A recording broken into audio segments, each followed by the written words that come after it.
Arsenal have beaten Seville 2-1 in the Champions League. And for me, it's as close to a perfect performance with all things considered as you could possibly get in the Champions League. It's one of the hardest away days of its kind. They're not the best side in the world. They're not top of La Liga. But Seville are a hardened, steadfast European side with a big fan base. It's a hard place to go. They got serious experience, Ramos, Rakitic. And Arsenal have gone there and managed the game very, very well and used pockets of energy, pockets of speed to rip through that relatively slow, cumbersome Seville defence and pick up 2 goals. You almost need 2 at the very minimum to kind of get through these kind of games. Seville are always going to have opportunities, chances. They're always going to play up to their fans. And Arsenal kind of rode with the punches a little bit and managed their way out of a very, very difficult tie. The kind of tie that after the Lens result, if they lose this, or they even draw and certain results don't go their way, then suddenly it becomes very, very difficult to at least guarantee coming top in the group. And if Arsenal come second in the group and they get a horror tie, then all their work of trying to get to the Champions League, and in my opinion, looking to try and win it, I think there's a massive opening there for Arsenal to do so, becomes a little bit undone. So getting the hardest away game done, 3 points, and then all the others, except obviously PSV, are at home now for Arsenal, including a run-in, by the way, that is actually very, very generous in terms of the League Cup and the Premier League. Arsenal looking decent. They're purring. That's all I can say. In this video, we'll break down, obviously, all the goals. There's some big moments. And, of course, again, where I think it leaves Arsenal. If you're new to the channel, make sure you subscribe. We'd really appreciate it. Again, Arsenal had to ride a little bit with it. It was about 50-50% possession. El Naziri up front had a couple of chances. Obviously, Rea was preferred again in goal. And you always felt that Seville were trying to stick things in the air, make the game as vertical as possible. But really, he wasn't massively troubled. There weren't any major moments that I can think of where I thought he was particularly poor. Obviously, Arsenal get the first goal. And it's an unbelievable goal.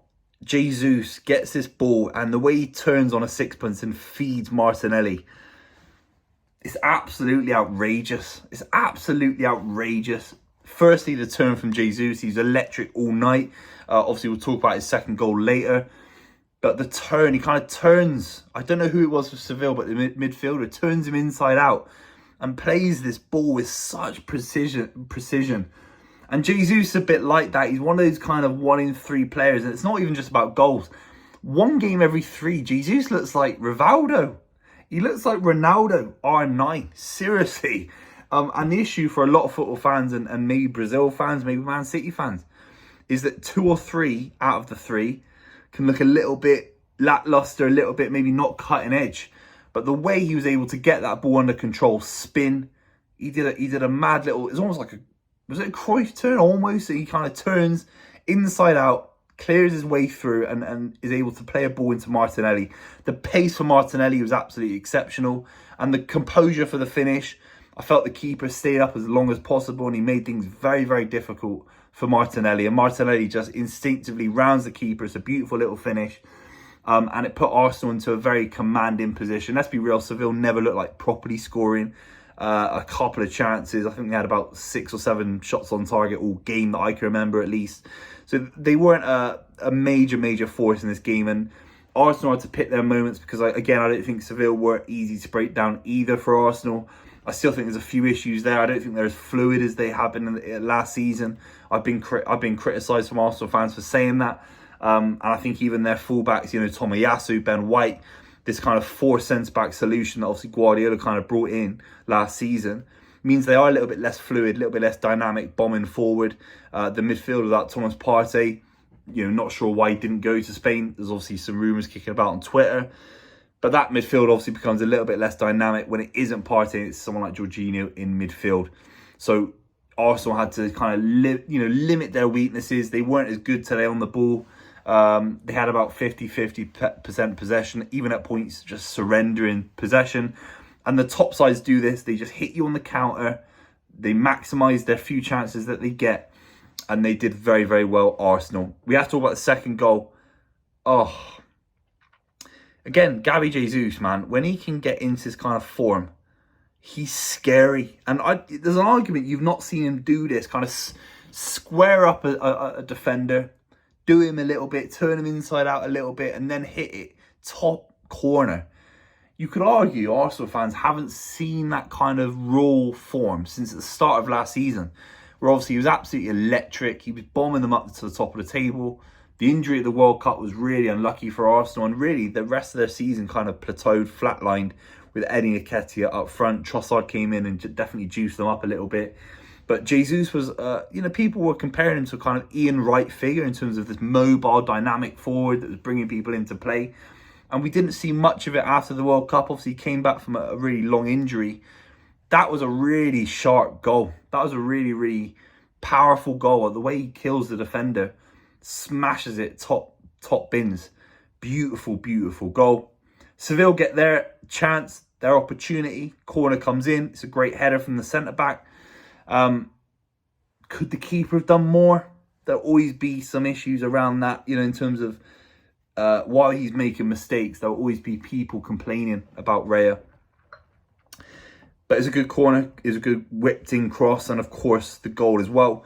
And Arsenal, you're not, unless you're a genius side, unless you're a 1 in a million side of Real Madrid of the world, the Barcelonas of the world, you're not going away to Seville and keeping a clean sheet. You're really not. This is the first season for Arsenal with this squad of players in Europe, in the Champions League.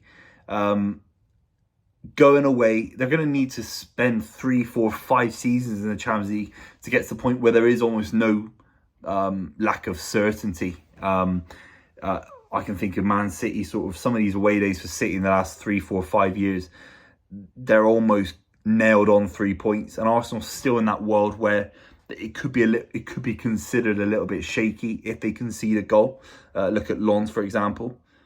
But they managed the last 20 minutes very, very well. I thought Declan Rice, it's his first season in the Champions League, and he performed so well, even mopping up danger. Against Chelsea, scoring a great goal. Against Seville, he's linking up play simple. But some of the danger he's mopping up, some big clearances in the final 10, 15 minutes, a lot of pressure from Seville. And he's a Rolls Royce, but he's a leader. The club is beginning to anchor around this guy. He is he's the centre of Arsenal. Everything that does well for Arsenal, defensively, offensively. I feel it's like Declan Rice that's just doing everything. I thought he was very, very good today. Arsenal top of the Champions League group. They're nigh on through the group now because of that win. If they lose this game, they're in a world of pain. And they haven't done that. It's very, very big. Top of the group. Let me know what you think in the comments down below. But Arsenal beat Seville 2-1.